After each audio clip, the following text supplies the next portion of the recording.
Hello बच्चों, welcome to core learning.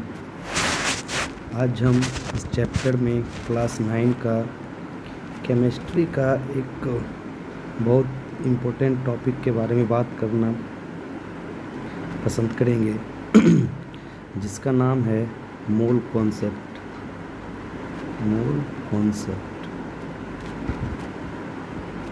Mole concept जो कि हमारे चैप्टर 2 में आता है, एटम्स एंड मॉलिक्यूल्स में। इसमें बच्चों को थोड़ा प्रॉब्लम का सामना करना पड़ता है।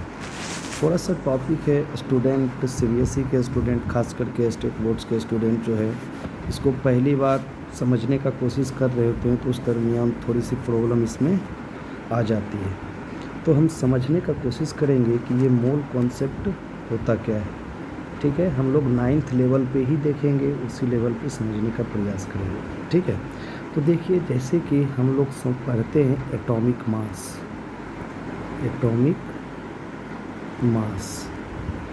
ठीक है, और एक पढ़ते हैं मोलेकुलर मास। ठीक है, एटॉमिक मास जैसे कि हम लोग जानते हैं, तो ये एक एटम का मास होता है। ठीक है, बहुत छोटा यूनिट होता है, जिसको जनरली हम AMU या फिर U से डिनोट करते हैं, जिसको एटॉमिक मास यूनिट या फिर यूनिफाइड मास बोला जाता है। ठीक है, जो कि बहुत छोटा क्वांटिटी होता है। ठीक है, इसी को जनरली हम ग्राम में लेने के लिए इसको ग्राम एटॉमिक मास से डिनोट करते हैं, ग्राम एटॉमिक मास। उसी तरह से मॉलिक्यूलर मास को ग्राम मोलेक्युलर मास लिखते हैं। इसी को मोलर मास भी बोला जाता है। तो जनरली हम लोग पहले यहाँ पे ये समझने का कोशिश करेंगे कि ग्राम एटॉमिक मास और एटॉमिक मास में डिफरेंस क्या है, इस चीज़ को समझने का कोशिश करेंगे। इसके बाद फिर हम टॉपिक को आगे ले जाएंगे, मोल कॉन्सेप्ट की तरफ आगे बढ़ेंगे। ठीक है, तो देखिए, ग्राम एटॉमिक मास जो होता है, ठीक है, और एटॉमिक मास जो होता है, हमारा जो एटॉमिक मास होता है किसी भी एलिमेंट के, एटम का, वो क्या होता है ना कि वो एक रिलेटिव एटॉमिक मास है। रिलेटिव बोले तो कार्बन 12 एटम के मास का 1/12 पार्ट का वो कितना टाइम्स है। एक्चुअली 1U बराबर होता है मास ऑफ, ठीक, 1/12 of C12 carbon atom. C12 यानी कि कार्बन, इसका मास है 12। ठीक है, इसी को हम लोग 1U बोलते हैं। ठीक है, बेसिकली 1U अगर हम ऐसे चलें तो ये एक्चुअली में 1U जो होता है, ये एक प्रोटॉन का मास होता है, मास ऑफ 1 प्रोटॉन, अगर हम बेसिकली इसको समझने का कोशिश करें तो।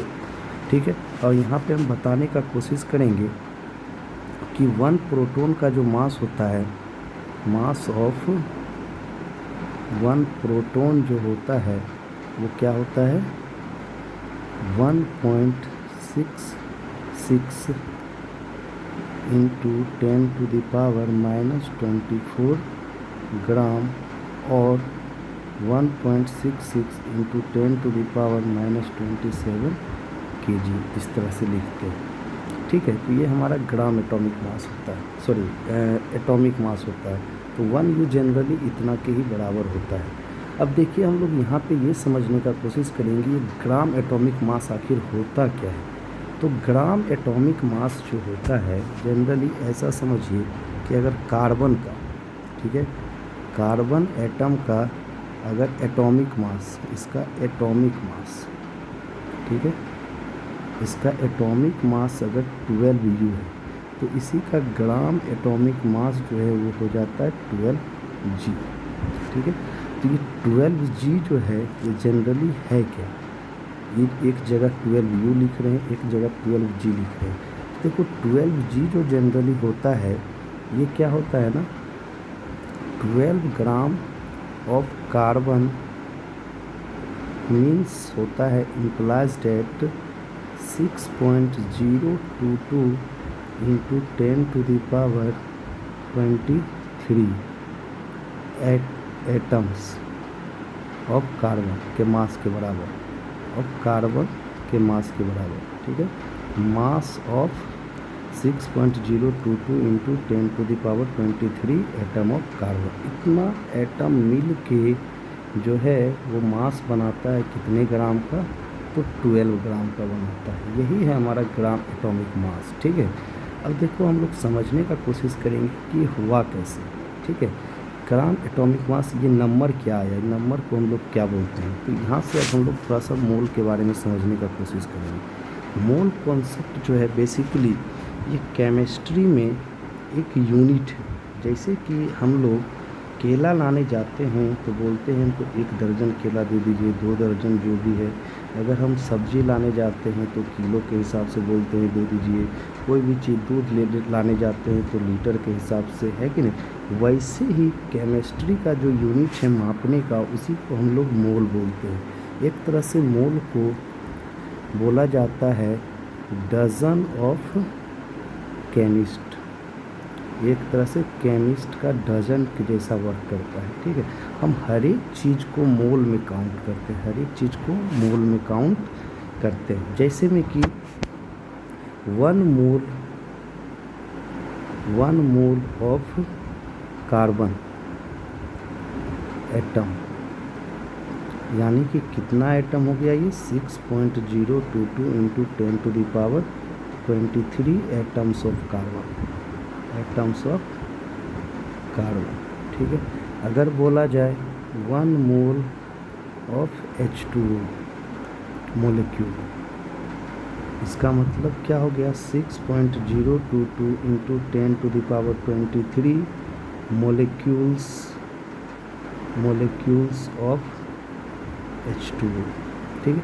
देखिए उसी तरह से इलेक्ट्रॉन का भाई हम इसी से, आयंस का भी इसी से, सब चीज़ को हम इसी से नापते हैं, ठीक है। बेसिकली हमको यहाँ पे समझना है कि ये मोल आया कहाँ से, ये आखिर ये नंबर जो है 6.022 इंटू 10⁻23 आया कहाँ से, ठीक है। इस चीज़ को समझना हमारे लिए बहुत इम्पोर्टेंट है, जिसको हम लोग एवोगाड्रो नंबर भी बोलते हैं।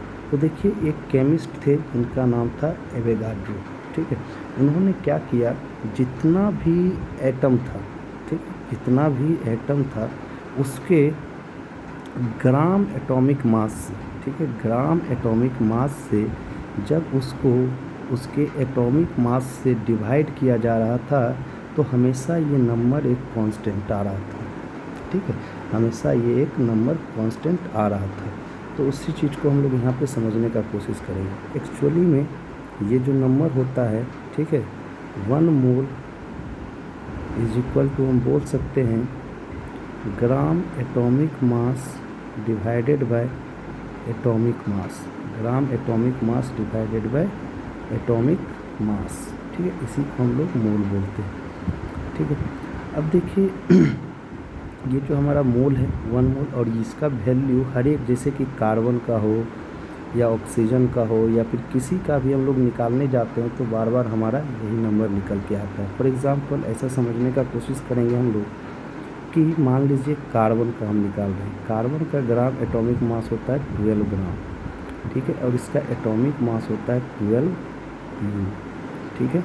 अब हमको पता है 12 gram divided by 12 U into, हमको पता है कि इसका जो U का एक यूनिट का जो ग्राम में मास होता है वो कितना होता है 1.66 इंटू 10⁻⁻24 ग्राम। जब इसको काटिएगा तो आपका जो रिज़ल्ट निकल के आएगा वो कितना आएगा 6.022 इंटू 10⁻23 के बराबर आएगा लगभग, ठीक है। तो ये चीज़ निकल के आएगा। उसी तरह से अगर इसके मोलिकुलर मास को, ग्राम मोलिकुलर मास को अगर मोलिकुलर मास से डिवाइड कीजिएगा तो आपका ये नंबर निकल के आएगा। हर एक चीज़ के लिए, आयंस में भी ऐसा ही आएगा, फार्मूला यूनिट मास के लिए भी ऐसा ही आएगा। तो अब यहाँ से हम लोग जनरली समझने का कोशिश करेंगे मोल, ठीक है। यानी कि मोल जो होता है, यहाँ से एक नंबर आता है जिसको हम लोग समझेंगे एवोगाड्रो नंबर, एवोगाड्रो नंबर या फिर और एवोगाड्रो कांस्टेंट, एवोगाड्रो कांस्टेंट, ठीक है, एवोगाड्रो कांस्टेंट। तो जो कि इसको हम लोग डिनोट करते हैं Na से, डिनोटेड बाय Na और N नोट, ठीक है। और इसका वैल्यू जो होता है numerical value 6.022 into 10⁻23 particles, number of particles. कोई भी पार्टिकल्स हो सकता है, ये एटम हो सकता है, ये मॉलिक्यूल्स हो सकता है, ये आयंस हो सकता है, ये इलेक्ट्रॉन्स हो सकता है, कुछ भी हो सकता है, ठीक है। फॉर एग्ज़ाम्पल हम समझने का कोशिश करते हैं थोड़ा सा कि अगर लिखा हुआ है कहीं पे 1 मोल ऑफ ऑक्सीजन एटम, इसका मतलब क्या हो गया कि यहाँ पे 6.022 इंटू 10⁻23 एटम्स ऑफ ऑक्सीजन की बात की जा रही है। अगर लिखा हो 1 मोल ऑफ O2 मोलिक्यूल, इसका मतलब है कि यहाँ पे 6.022 इंटू 10⁻23 मोलिक्यूल्स ऑफ O2 की बात हो रही है। उसी तरह से अगर लिखा जाए इलेक्ट्रॉन के बारे में, अगर 1 मोल ऑफ इलेक्ट्रॉन लिखा जाए, इसका मतलब क्या लिखा जा रहा है 6.022 इंटू 10⁻23 इलेक्ट्रॉन्स, ठीक है।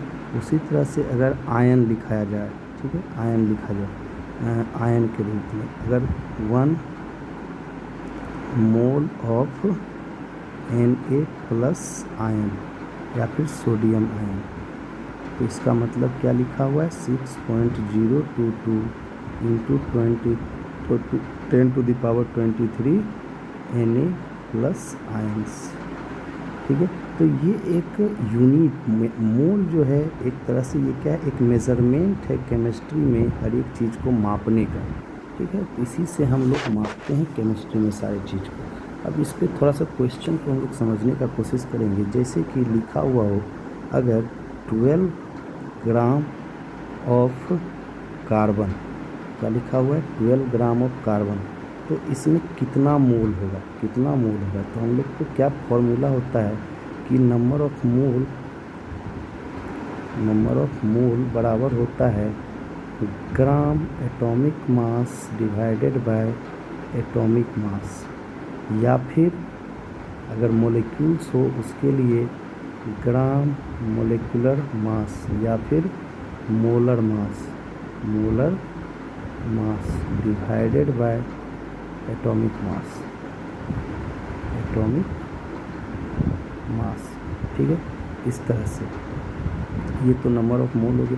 बेसिकली जो हम लोग यहाँ पे फॉर्मूला लिखेंगे वो क्या हो जाएगा हमारा कि अगर गिवन मास दिया हुआ हो और उसके बाद नंबर ऑफ मोल निकालना हो तो हम लोग क्या निकालते हैं, नंबर ऑफ मोल बराबर गिवन मास, जो भी मास रहे, चाहे वो एटॉमिक मास रहे या ग्राम एटॉमिक मास रहे या फिर ग्राम मोलिकुलर मास यानी कि मोलर मास रहे, divided by gram atomic mass और मोलर मास और gram formula unit mass. For example यहाँ पे 12 ग्राम ऑफ कार्बन दिया हुआ है, तो नंबर ऑफ मोल बराबर कितना हो जाएगा, गिवन मास से यहाँ पे 12 ग्राम और ग्राम एटॉमिक मास जो होता है इसका 12, यानी 12 कट गया यानी कि 1 मोल, ठीक है। कितना हो गया 1 मोल को MOL से हम लोग लिखते हैं। उसी तरह से अगर मान लीजिए लिखा रहता 24 ग्राम ऑफ कार्बन, इसका मतलब नंबर ऑफ मोल क्या हो गया हमारा 24 गिवन मास है और 12 मोलिकुलर मास है, तो 2 यानी कि 2 मोल। उसी तरह से अगर रहता मान लीजिए कि 30 ग्राम ऑफ कार्बन, तो नंबर ऑफ मोल कितना हो जाएगा 30 डिवाइडेड बाय 12, यानी कि given atomic mass gram atomic mass divided by gram atomic मास, इसको काट देंगे 5/2 यानी कि 2.5 मोल। इसी तरह से अगर रहता 6 ग्राम ऑफ कार्बन, इसका मतलब क्या हो जाता नंबर ऑफ मोल कितना हो जाएगा, तो 6 गिवन मास और 12 ग्राम एटॉमिक मास, तो ये कितना हो जाएगा 1/2 यानी कि 0.5 मोल, इस तरह से। ठीक है, तो ये हमारा हो गया नंबर ऑफ मोल निकाल। इस तरह से अगर मान लीजिए हमको दिया हुआ रहे क्वेश्चन के रूप में, अगर 36 ग्राम ऑफ H2O, इसमें पूछे नंबर ऑफ मोल क्या होगा, नंबर ऑफ मोल क्या होगा। तो इस केस में सबसे पहला काम जो हमको करना है तो मोलर मास निकाल लेना है, मोलर मास ऑफ H2O। तो ये क्या हो जाएगा, 2 × 1 + 16 ग्राम, जो कि ऑक्सीजन का 16 ग्राम होता है, हाइड्रोजन का 1 ग्राम होता है। ठीक है, तो ये 18 ग्राम हो गया। तो यहाँ से नंबर ऑफ मोल बराबर क्या हो जाएगा, गिवन मास यानी कि 36 gram divided by molar mass जो कि 18 ग्राम है, ये कितना हो जाएगा, 2 मोल। अब इसमें पूछता नंबर ऑफ मोलिक्यूल्स कितना होगा, नंबर ऑफ H2O मोलिक्यूल्स बराबर क्या हो जाएगा, 2 × एवोगाड्रो नंबर, यानी कि 2 × 6.022 × 10⁻23 मोलिक्यूल्स। ठीक है, यानी कि 12.044 × 10⁻23 मोलिक्यूल्स ऑफ H2O, इस तरह से। ठीक है, तो इस तरह से हम लोग निकालते हैं। अब मान लीजिए कि हमारे पास दिया हुआ हो क्वेश्चन में, ठीक है, और ज़्यादा कुछ भी दे सकता है। मान लीजिए हमको दिया हुआ है 9 ग्राम ऑफ H2O मोलिक्यूल्स, या फिर H2O लिखा हुआ है। तो यहाँ पे हमको नंबर ऑफ मोलिक्यूल्स और नंबर ऑफ मोल निकालने के लिए बोल दें। तो नंबर ऑफ मोल क्या हो जाएगा, सबसे पहले तो नंबर ऑफ मोल निकाल लेंगे। ठीक है, ये क्या हो जाएगा, गिवन मास 9 और ग्राम मोलिकुलर मास 18, तो ये हो जाएगा 1/2, यानी कि 0.5 मोल। और इसमें हमको पूछता कि नंबर ऑफ मोलिक्यूल्स क्या होता है। तो नंबर ऑफ मोलिक्यूल्स क्या होता है, तो ध्यान से देखिएगा, इस पर फॉर्मूला जो होता है, या फिर नंबर ऑफ मोलिक्यूल्स या नंबर ऑफ एटम या फिर नंबर ऑफ आयंस या फिर नंबर ऑफ इलेक्ट्रॉन्स, उसके लिए सिंपली हमको क्या करना है, तो number of mole into Avogadro number, इतना मोलिक्यूल्स निकल जाए आ जाएगा, चाहे वो मोलिक्यूल्स रहे, चाहे वो एटम रहे, चाहे वो आयन रहे, चाहे वो इलेक्ट्रॉन रहे, कुछ भी रहे। ठीक है, यानी कि 0.5 × 6.022 × 10⁻23 मोलिक्यूल्स, यानी ये कितना हो गया, 3.011 × 10⁻23 मोलिक्यूल्स हो गया, मोलिक्यूल्स ऑफ H2O। ठीक है, तो इस तरह से हम लोग मोल कॉन्सेप्ट को पढ़ते हैं, समझते हैं। तो आज के लिए इतना ही, धन्यवाद, थैंक यू।